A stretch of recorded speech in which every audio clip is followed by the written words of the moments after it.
ہر قسم کی حمد اللہ ہی کے لیے ہے، جس کے لیے تمام طرح کی بڑائی ہے، اور اسی کے لیے اسی کا حکم ہے، اسی کی طرف لوٹنا ہے۔ میں گواہی دیتا ہوں کہ اللہ کے علاوہ کوئی معبود نہیں، وہ یکتا ہے، اس کا کوئی شریک نہیں،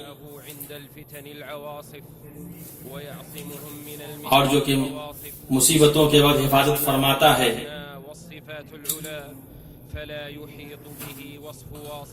اور میں گواہی دیتا ہوں کہ حضرت محمد اللہ کے بندے اور اس کے رسول ہیں۔ درود و سلام نازل ہو اور برکت نازل ہو آپ پر اور آپ کے بابرکت آل و اصحاب پر اور آپ کے اصحاب پر، اور جو اچھے طریقے سے قیامت تک آپ کی پیروی کریں ان تمام پر۔ اما بعد، اے لوگو، میں تمہیں اور اپنے نفس کو ظاہر و باطن میں اللہ کے تقوی کی وصیت کرتا ہوں۔ یہ نیکی کا باعث ہے اور گناہوں سے روکنے والا ہے۔ تقوی ہتھیار ہے، فتنوں کے وقت دلوں کو طاقت بخشنے والا مضبوط وسیلہ ہے۔ اور اس دن سے ڈرو جس میں تم سب اللہ تعالیٰ کی طرف لوٹائے جاؤ گے، اور ہر شخص کو اس کے اعمال کا پورا پورا بدلہ دیا جائے گا، اور ان پر ظلم نہیں کیا جائے گا۔ اگر نفس اپنے سامنے کی چیزوں میں غور کرے اور ما لہ ما علیہ کے بارے میں اپنے حساب کو یاد کرے، تو اس حساب سے پہلے اپنے نفس کا احتساب کریں گے اور توبہ کرنے میں اس دن جلدی کریں گے۔ ہر نفس کے سامنے ایک سخت موت ہے، پھر دوبارہ اٹھایا جانا، جمع ہونا اور حساب کے لیے لمبا کھڑا ہونا ہے۔ اللہ کے بندو، ان کے بارے میں غور کرو جو آپ سے پہلے تھے، وہ کل کہاں تھے اور آج کہاں ہیں؟ وہ لوگ کہاں ہیں جنہوں نے اس زمین کو برپا کیا اور اس کو آباد کیا؟ اللہ کی قسم ان کا ذکر بھلا دیا گیا تو آج وہ قبروں کے اندھیروں میں ہیں۔ کیا ان میں سے ایک کی بھی آہٹ تو پاتا ہے، یا ان کی آواز کی بھنک بھی تیرے کان میں پڑتی ہے؟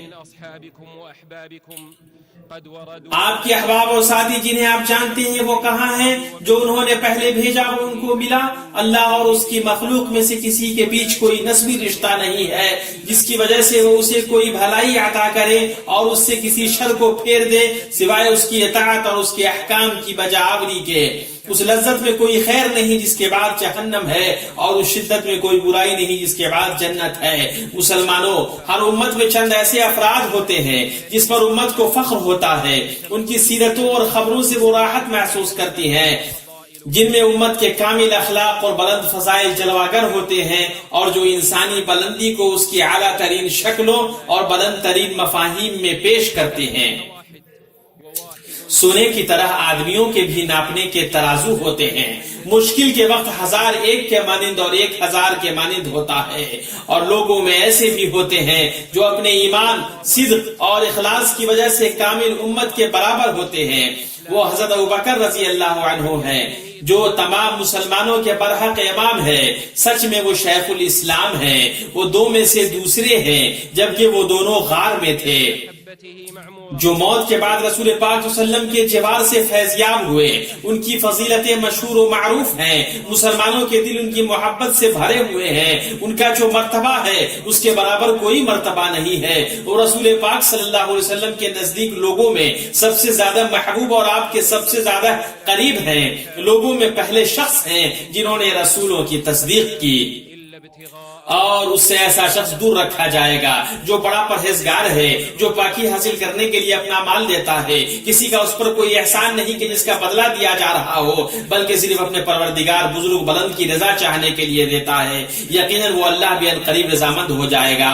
حضرت عمر رضی اللہ عنہ فرماتے ہیں، اگر ابوبکر کے ایمان کو اہل زمین کے ایمان سے تولا جائے تو ابوبکر کا ایمان ان پر غالب آ جائے گا۔ حضرت ابوبکر رضی اللہ عنہ اپنے دل میں راسخ ایمان و یقین اور اللہ اور اس کے رسول کے حکم کی تسلیم و تصدیق کے ذریعے تمام صحابہ پر سبقت لے گئے، یہاں تک کہ وہ صدیق کی حیثیت سے پہچانے جانے لگے۔ انہوں نے اللہ کے حکم اور وعدے پر یقین کیا تو ان کے دل پر سکینت نازل ہوئی، اور وہ سکینت ان کے چہرے پر رواں ہوئی۔ ان کے لائق ذکر کارنامے اور قابل تعریف واقعات ہیں۔ اسراء کے واقعے کے تعلق سے امام احمد روایت کرتے ہیں کہ رسول اللہ نے ارشاد فرمایا کہ جس رات مجھے لے جایا گیا اور پھر مکہ مکرمہ میں صبح کی تو میں اپنے معاملے کو لے کر گھبرا گیا اور مجھے پتا چل گیا کہ لوگ مجھے چھٹلانے والے ہیں، تو آپ سب سے الگ غمگین ہو کر بیٹھ گئے۔ اتفاقاً وہاں سے اللہ کے دشمن ابو جہل کا گزر ہوا، وہ آ کر نبی صلی اللہ علیہ وسلم کے پاس بیٹھ گیا اور استہزائیہ انداز میں پوچھنے لگا، کہیے کوئی نئی بات ہے؟ آپ صلی اللہ علیہ وسلم نے فرمایا ہاں۔ اس نے پوچھا، آپ صلی اللہ علیہ وسلم نے فرمایا، اس نے پوچھا کیا؟ آپ صلی اللہ علیہ وسلم نے فرمایا کہ آج رات مجھے سیر کرائی گئی۔ ابو جہل نے پوچھا کہاں تک پہنچے؟ آپ صلی اللہ علیہ وسلم نے فرمایا بیت المقدس تک۔ ابو جہل نے پوچھا پھر صبح ہمارے درمیان واپس بھی پہنچ گئے؟ آپ صلی اللہ علیہ وسلم نے فرمایا ہاں۔ راوی کہتے ہیں ابو جہل نے نبی صلی اللہ علیہ وسلم کو یہ نہیں جتلایا کہ وہ آپ کی تکذیب کر رہا ہے، اس ڈر سے کہ اگر وہ قریش کو بلا کر لائے تو وہ اپنی بات سے پھر ہی نہ جائیں، اور کہنے لگا کہ اگر میں لوگوں کو بلاؤں تو کیا آپ ان کے سامنے بھی یہ بات بیان کر سکیں گے؟ نبی صلی اللہ علیہ وسلم نے فرمایا ہاں۔ یہ سن کر اس نے آواز لگائی، اے بنو کعب بن لوئی کی جماعت آؤ۔ ابو جہل کی آواز پر لوگ اس کی طرف دوڑ پڑے اور سب لوگ ان دونوں کے پاس آ کر بیٹھ گئے۔ پھر ابو جہل نے آپ صلی اللہ علیہ وسلم سے کہا کہ آپ نے مجھ سے جو بات بیان فرمائی ہے وہ اپنی قوم کے سامنے بھی بیان کر دیجئے۔ نبی صلی اللہ علیہ وسلم نے فرمایا مجھے آج رات سیر کرائی گئی ہے۔ لوگوں نے پوچھا کہاں تک؟ فرمایا بیت المقدس تک۔ لوگوں نے کہا پھر آپ صبح کے وقت ہمارے درمیان واپس بھی پہنچ گئے؟ نبی صلی اللہ علیہ وسلم نے فرمایا ہاں۔ یہ سن کر کوئی تالی بجانے لگا اور کوئی اپنے سر پر ہاتھ رکھنے لگا، کیونکہ ان کے خیال کے مطابق ایک جھوٹی بات پر انہیں تعجب ہو رہا تھا۔ پھر وہ کہنے لگے کہ کیا آپ ہمارے سامنے مسجد اقصی کی کیفیت بیان کر سکتے ہیں؟ دراصل اس وقت لوگوں میں ایک ایسا شخص موجود تھا جو وہاں کا سفر کر کے مسجد اقصی کو دیکھے ہوا تھا۔ نبی صلی اللہ علیہ وسلم فرماتے ہیں کہ میں نے مسجد اقصی کی کیفیت بیان کرنا شروع کی اور مسلسل بیان کرتا ہی چلا گیا، یہاں تک کہ بعض وقت میں مجھے کچھ التباس ہونے لگا تو مسجد اقصی کو لایا گیا اور میں دیکھ رہا ہوں یہاں تک کہ اسے عقیل کے گھر سے بھی قریب رکھ لیا گیا۔ چنانچہ میں اسے دیکھتا جاتا اور بیان کرتا جاتا، لوگ یہ سن کر کہنے لگے کہ کیفیت تو اللہ کی قسم انہوں نے صحیح بیان کی ہے۔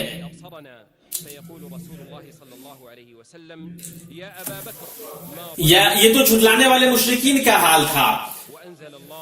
رسول اللہ صلی اللہ علیہ وسلم ہجرت کے راستے میں غار میں داخل ہوتے ہیں اور اس میں چھپتے ہیں۔ قریش آپ کو تلاش کرتے ہیں اور آپ کو پکڑنے اور قتل کرنے کے لیے انعامات مقرر کرتے ہیں۔ مشرکین آپ کے پیچھے لگتے ہیں اور پہاڑ پر چڑھ جاتے ہیں، یہاں تک حضرت ابوبکر رضی اللہ عنہ کہتے ہیں یا رسول اللہ ان میں سے کوئی اپنے پاؤں پر بھی نظر لے جائے گا تو ہمیں دیکھ لے گا۔ رسول اللہ فرماتے ہیں ابوبکر ان دو کے بارے میں آپ کا کیا خیال ہے؟ اس کا تیسرا اللہ ہے۔ اللہ نے نازل فرمایا اگر تم ان کی مدد نہ کرو تو اللہ ہی ان کی مدد کی اس وقت جبکہ انہیں کافروں نے دیش سے نکال دیا تھا۔ سکینت اللہ کی طرف سے نازل ہوتی ہے مصیبت اور خوف کے وقت، اس وقت کے دل بے قابو ہو جاتے ہیں۔ یہ بندے پر اللہ کے کمال نعمت میں سے ہے۔ بندے کو اپنے رب کی معرفت اور اس کے سچے وعدے پر بھروسہ، اس کے ایمان اور اپنے رب سے اس کی قربت کے بقدر سکینت نصیب ہوتی ہے۔ اس آیت میں ہے کہ حسن کبھی کبھی اللہ کے خاص صدیقین بندوں کو بھی لاحق ہو جاتا ہے، لیکن مومن نہ تو مایوس ہوتا ہے اور نہ ہی نا امید ہوتا ہے، بلکہ اسباب کو کام میں لاتا ہے اور اللہ پر بھروسہ کرتا ہے۔ وہ بہت اچھا کارساز ہے اور بہت اچھا مددگار ہے۔ صدیق رضی اللہ عنہ کی سکینت، یقین اور ثابت قدمی کے مواقع میں سے ایک دوسرا موقع حدیبیہ کے دن کا ہے، جس دن صحابہ رضی اللہ عنہم اللہ کے رسول کے ساتھ مکہ پہنچے۔ صحابہ کرام کا شوق ان کو مہمیز دے رہا تھا، وہ عمرہ کے علاوہ کچھ بھی نہیں چاہ رہے تھے۔ مشرکوں نے انہیں خانہ کعبہ سے روک دیا۔ اس کے بعد صلح کا جو معاملہ ہوا وہ ہوا تو رسول اللہ نے اپنے اصحاب کو حکم دیا کہ وہ اپنی قربانی کے جانور ذبح کر دیں اور اپنے سر کا حلق کرا لیں۔ صحابہ کرام نے آپ کے حکم کی تعمیل میں تھوڑی تاخیر کی تو ام سلمہ رضی اللہ عنہا نے آپ کو درست رائے کا مشورہ دیا، اور اس دن بعد صحابہ کے دلوں میں ایک قسم کی بے چینی پیدا ہوئی۔ پھر حضرت عمر رضی اللہ عنہ اللہ کے رسول اللہ کے پاس آئے اور کہا اے اللہ کے نبی، کیا آپ اللہ کے سچے نبی نہیں ہیں؟ کیا ہم لوگ حق پر اور ہمارے دشمن باطل پر نہیں ہیں؟ کیا آپ نے نہیں فرمایا تھا کہ ہم بیت اللہ آئیں گے اور اس کا طواف کریں گے؟ رسول اللہ نے فرمایا بے شک میں اللہ کا رسول ہوں، اس کی حکم عدولی نہیں کر سکتا اور وہی میرا مددگار ہے۔ پھر حضرت ابوبکر رضی اللہ عنہ کے پاس آئے اور ان سے بھی وہی بات کہی جو نبی کو کہی تھی، تو ابوبکر رضی اللہ عنہ نے کہا بلا شک و شبہ وہ اللہ کے رسول ہیں، آپ اپنے رب کی حکم عدولی نہیں کر سکتے اور رب ہی ان کا مددگار ہے، بس ان کے رکاب کو مضبوطی سے تھام لو کیونکہ اللہ کی قسم وہ حق پر ہے۔ تو وہ کون سی سکینت اس بابرکت آدمی کے قلب میں بھری ہوئی تھی رضی اللہ عنہ ورضاہ. نبی صلی اللہ علیہ وسلم کی وفات کے روز مدینہ کی ہر چیز پر تاریکی چھا گئی. صحابہ کرام رضی اللہ عنہ کی کیفیت بھیگی بکریوں کی طرح تھی. جیسا کہ حضرت عائشہ رضی اللہ عنہ فرماتی ہے صحابہ کرام پریشان ہو گئے. ابن رجب رحمہ اللہ فرماتے ہیں ان میں کچھ لوگ ایسے تھے جو دہشت زدہ رہ گئے تو ان کی عقل ماند پڑ گئی. ان میں کچھ ایسے تھے جو سنتے ہی بیٹھ گئے تو کھڑے ہونے تک کی تاب نہ تھی. ان میں کچھ ایسے تھے جن کی زبان گنگ ہو گئی تو بول نہیں پا رہے تھے. اور ان میں کچھ ایسے تھے جنہوں نے رسول پاک کی موت کا بالکل ہی انکار کر دیا. یہ صحابہ کرام رضی اللہ عنہم کا حال تھا سوائے ایک آدمی کے جو صاحب غار ہے جن پر سکینت نازل ہوئی. ابو بکر رضی اللہ عنہ اپنے گھر سے جو سنح میں تھا گھوڑے پر سوار ہو کر آئے اور اترتے ہی مسجد میں تشریف لے گئے. پھر آپ کسی سے گفتگو کیے بغیر حضرت عائشہ کے پاس پہنچے اور نبی صلی اللہ علیہ وسلم کی طرف رخ کیا جبکہ نبی صلی اللہ علیہ وسلم ایک کپڑے سے ڈھکے ہوئے تھے. پھر آپ نے رسول پاک کا چہرہ مبارک کھولا اور جھک کر اس کا بوسہ لیا اور رونے لگے. آپ نے کہا میرے ماں باپ آپ پر قربان ہو. آپ صلی اللہ علیہ وسلم حیات و ممات دونوں میں پاکیزہ ہے. اے اللہ کے نبی اللہ تعالیٰ دو موتیں آپ پر کبھی جمع نہیں کرے گا. وہ ایک موت جو آپ کے مقدر میں تھی وہ موت آپ مر چکے. پھر حضرت ابوبکر رضی اللہ عنہ باہر تشریف لائے. حضرت عمر رضی اللہ عنہ اس وقت لوگوں سے کچھ باتیں کر رہے تھے اور قسم کھا کر کہہ رہے تھے کہ رسول اللہ مرے نہیں ہیں. اللہ تعالیٰ آپ کو دوبارہ زندہ کرے گا اور آپ کچھ لوگوں کے ہاتھ پیر کاٹ ڈالیں گے. حضرت ابوبکر نے کہا ان سے فرمایا کہ عمر بیٹھ جاؤ. لیکن حضرت عمر رضی اللہ عنہ نہیں مانے. پھر حضرت ابوبکر تمام مجمع حضرت ابوبکر کی طرف متوجہ ہو گیا اور حضرت عمر کو مجمع نے چھوڑ دیا. آپ نے اللہ کی حمد و ثنا بیان کی. پھر فرمایا اما بعد اگر کوئی شخص تم میں محمد کی عبادت کرتا تھا تو محمد صلی اللہ علیہ وسلم کی موت ہو چکی ہے اور تم میں سے جو اللہ کی عبادت کرتا تھا تو اللہ بے شک زندہ ہے کبھی وہ مرنے والا نہیں. پھر یہ آیت تلاوت فرمائی یقیناً خود آپ کو بھی موت آئے گی اور یہ سب بھی مرنے والے ہیں.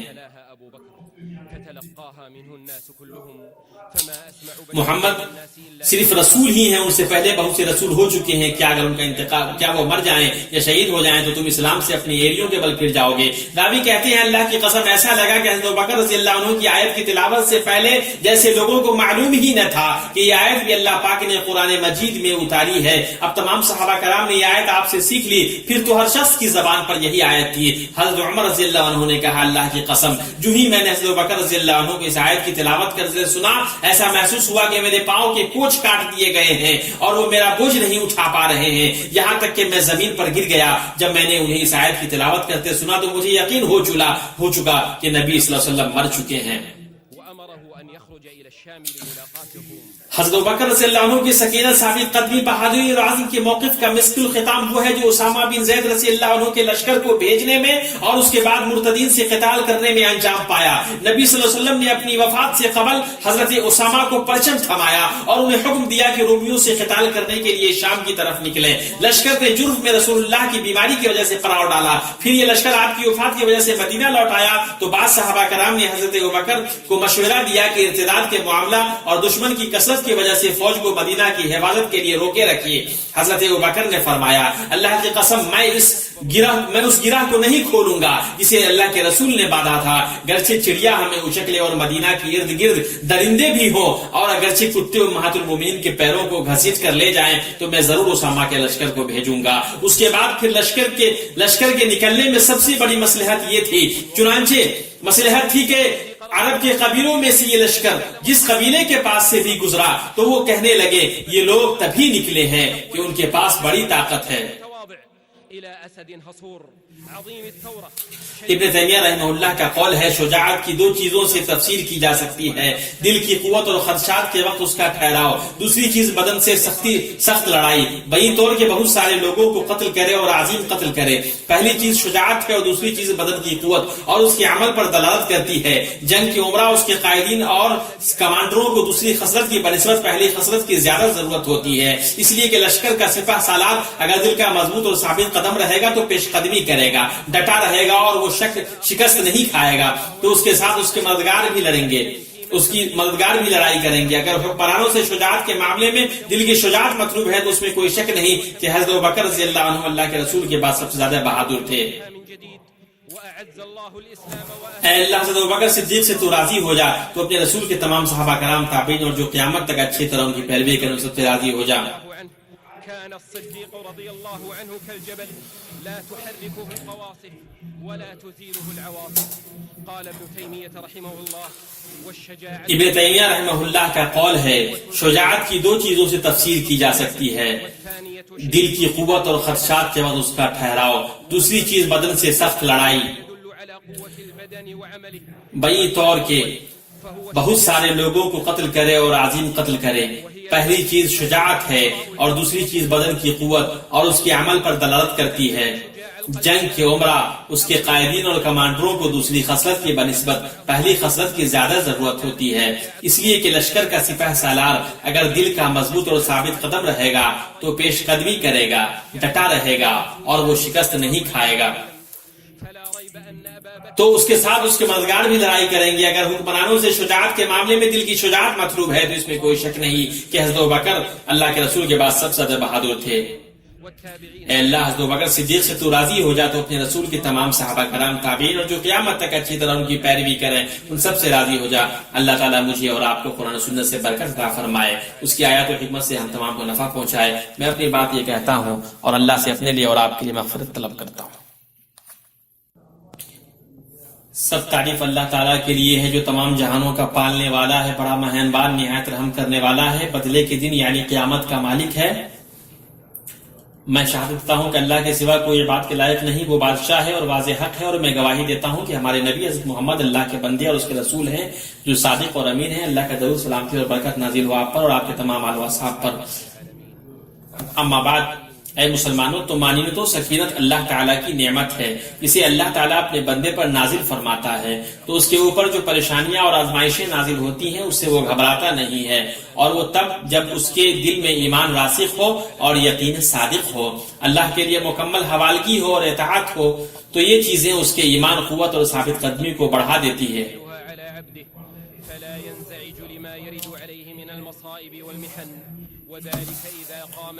ابن قیم رحمہ اللہ فرماتے ہیں سکینت جب دل میں نازل ہوتی ہے تو اس سے دل مطمئن ہو جاتا ہے اور بقیہ جوارح کو بھی اس سے تسکین ملتی ہے، اس کی وجہ سے اعضاء خضوع اختیار کرتے ہیں اور اس کو پروقار ہو جاتے ہیں، زبان اس کی وجہ سے صرف اچھی اور حکمت کی بات بولتی ہے، اور یہ سکینت انسان اور باطل چیزوں کے بیچ حائل ہو جاتی ہے۔ وہ اطمینان جو اللہ تعالیٰ بندے کے دل میں ڈالتا ہے وہ اسے ایمان، ثابت قدمی، یقین، قناعت اور رضا، حسن وضع اور تقویٰ، بصیرت اور ہدایت، پھر خشوع و خضوع جیسی تمام چیزوں سے بھر دیتا ہے۔ تو اب بندہ نہ تو بے چین ہوتا ہے، نہ راہ حق سے منحرف ہوتا ہے اور نہ گمراہ ہوتا ہے۔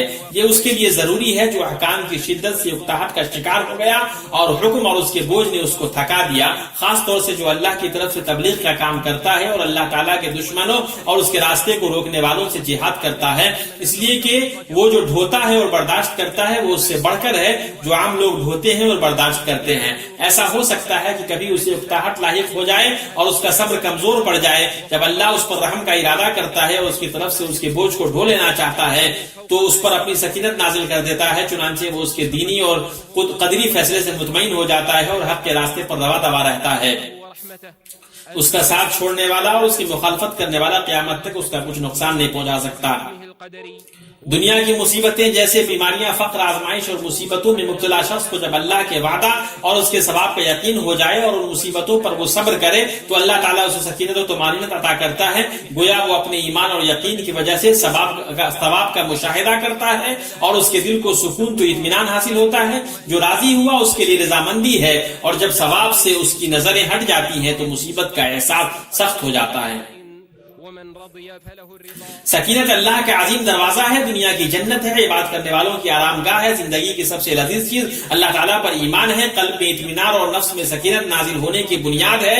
لیکن مومن کا درجہ ایمان الگ الگ ہوتا ہے، ان میں سب سے اعلیٰ درجہ اس کا ہوتا ہے جس کا دل اللہ کی ربوبیت کی رضامندی سے بھرا ہوا ہو، وہ اپنے ہر معاملے میں اللہ کے ساتھ اور اللہ کے لیے ہوتا ہے۔ ان کے دلوں میں جو تھا اسے اس نے معلوم کر لیا اور ان پر اطمینان نازل فرمایا۔ اللہ سے بہتر رشتہ اس کے سامنے خود کو بچھا دینا اور ہمیشہ اس کے سامنے جھکنا سب کے سب سکینت و طمانینت اور دل کے سکون کا باعث ہوتا ہے۔ رسول صلی اللہ علیہ وسلم پر جب کوئی معاملہ آن پڑتا تو آپ نماز کے لیے جلدی کرتے اور صبر اور نماز کے ساتھ مدد طلب کرو، اللہ کی پناہ لیتے جیسے اللہ کا فرمان ہے، پس تم اللہ کی طرف دوڑ بھاگ کرو۔ اللہ تعالیٰ فرماتا ہے کہ اللہ تعالیٰ اپنے بندوں کے لیے کافی نہیں، اللہ کا کافی ہونا اور عبودیت کے بقدر ہوگا. آپ کی اطاعت اللہ کے لیے جتنی زیادہ ہوگی اللہ آپ کے لیے اتنا زیادہ کافی ہوگا. یہی وجہ ہے کہ نبی صلی اللہ علیہ وسلم نے فتنوں کے وقت عبادت کی طرف رہنمائی فرمائی. آپ کا فرمان ہے فتنہ میں عبادت میری طرف ہجرت کرنے کی طرح ہے. اس مومن کے لیے خوشخبری ہے جو نماز اور عبادت کی طرف متوجہ ہوتا ہے، جبکہ لوگ فتنوں کے شکار رہتے ہیں، اس لیے کہ خوشخبری ہے جسے اللہ پر اطمینان ہوتا ہے، جبکہ نفوس بے چین ہوتے ہیں اور دل پریشان ہوتا ہے. اللہ کا ذکر اور قرآن کی تلاوت سکینت نازل ہونے کے اسباب میں سے ہے. یاد رکھو اللہ کے ذکر سے ہی دلوں کو تسلی حاصل ہوتی ہے. پھر اس کے بعد دعا ہے. یہ ابوبکر رضی اللہ عنہ ہیں، آپ پر سکینت غار میں، جنگ بدر میں، حدیبیہ میں اور دوسرے کئی سارے موقعوں پر نازل ہوئی. آپ ہمیشہ دعا کرتے اور اپنی نماز میں گریہ وزاری کرتے ہوئے کہتے اے ہمارے رب ہمیں ہدایت دینے کے بعد ہمارے دل ٹیڑھے نہ کر دے. سکینت والوں کو نہ تو حادثات مشتعل کر پاتے ہیں، نہ ہی وہ پریشان ہوتے ہیں اور نہ جلد بازی کرتے ہیں، اور ان کو وہ لوگ ہلکا نہیں کر پاتے ہیں جو یقین نہیں رکھتے ہیں. وہ اللہ کی مدد کا یقین رکھتے ہیں گرچہ کفر اور فسق کتنا ہی زیادہ کیوں نہ کرے، اس لیے کہ وہ اللہ تعالیٰ کے اس قول کو پڑھتے ہیں. وہی ہے جس نے اپنے رسول کو ہدایت اور دین حق کے ساتھ بھیجا تاکہ اسے ہر دین پر غالب کرے، اور اللہ تعالیٰ کافی ہے، گواہی دینے والا ہے. اہل سکینت کو دشمن خوف زدہ نہیں کر پاتے ہیں، اس لیے کہ وہ اپنے رب کے اس قول کو پڑھتے ہیں، اور اگر تم اس سے کافر جنگ کرتے تو یقیناً پیٹھ دکھا کر بھاگتے، پھر نہ تو کوئی کارساز پاتے نہ مددگار. اللہ اس قاعدے کے مطابق جو پہلے سے چلایا ہے تو کبھی بھی اللہ کے قاعدے کو بدلتا ہوا نہ پائے گا. اہل سکینت اپنی عبادت کی طرف متوجہ رہتے ہیں کہ ان کی روزیاں انہیں اپنے رب سے غافل نہیں کرتی ہیں. اللہ تعالیٰ کے فضل اور رضامندی کی جو سجو میں ہے ان کا نشان ان کے چہروں پر سجدے کے اثر سے ہے. جب جاہل گمراہ ہوتے ہیں اور انہیں اپنے معبود کی حمیت یا جاہلیت کے معاملے میں سے دوسری چیز لاحق ہوتی ہے تو اہل سکینت اپنی زبان پر تقویٰ کے کلمہ کو اور سکینت کو اپنے قلب میں لازم پکڑتے ہیں. اہل سکینت عافیت اور اطمینان سے رہتے ہیں جو وہ اپنے ارد گرد کے لوگوں پر بہاتے ہیں. ابن قیم رحمہ اللہ شیخ الاسلام ابن تیمیہ رحمہ اللہ کے بارے میں فرماتے ہیں جب کبھی ہم پر خوف شدید ہوتا، ہمارا گمان اچھا نہیں ہوتا، زمین ہم پر تنگ ہو جاتی تو ہم ان کے پاس آتے، جیسے ہی ہم ان کو دیکھتے یا ان کی بات کو سنتے تو سارا دکھ درد ختم ہو جاتا اور یہ ساری چیزیں خوشی، قوت، یقین اور اطمینان میں بدل جاتی. مومنوں، سکینت اور اطمینان اللہ تعالیٰ کی جانب سے عطا اور عطیہ ہے. اللہ کے علاوہ کوئی بھی اس کو دینے کی طاقت نہیں رکھتا ہے. وہی ہے جس نے مسلمانوں کے دلوں میں سکون اور اطمینان ڈال دیا تاکہ اپنے ایمان کے ساتھ ہی ساتھ اور بھی ایمان میں بڑھ جائیں. اور آسمانوں اور زمین کے تمام لشکر اللہ ہی کے ہیں اور اللہ تعالیٰ دانا با حکمت ہے. جب حالات مضطرب ہوں تو یہ ضرورت مزید بڑھ جاتی ہے تو آپ اس کے اسباب کو اللہ جاننے والے، حکمت والے، قدرت رکھنے والے، بہت زیادہ عطا کرنے والے سے طلب کرو. اے اللہ ہمارے دلوں کو تو اپنے اوپر ایمان، تیرے وعدے پر یقین اور تجھ پر توکل سے بھر دے. اے اللہ ہم پر اپنی سکینت، رحمت اور اپنا فضل اتار دے.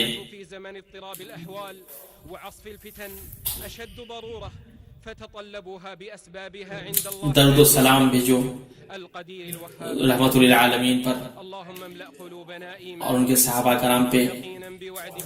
اے اللہ محمد پر اور ان کے آل و اولاد پر ایسی ہی رحمت نازل کر، اور تمام صحابہ کرام پر تو اپنی رحمت نازل فرما. اے اللہ تو اسلام اور مسلمانوں کو عزت عطا فرما. اے اللہ تو اپنے دین، اپنی کتاب، اپنے نبی کی سنت اور اپنے مومن بندوں کی مدد فرما.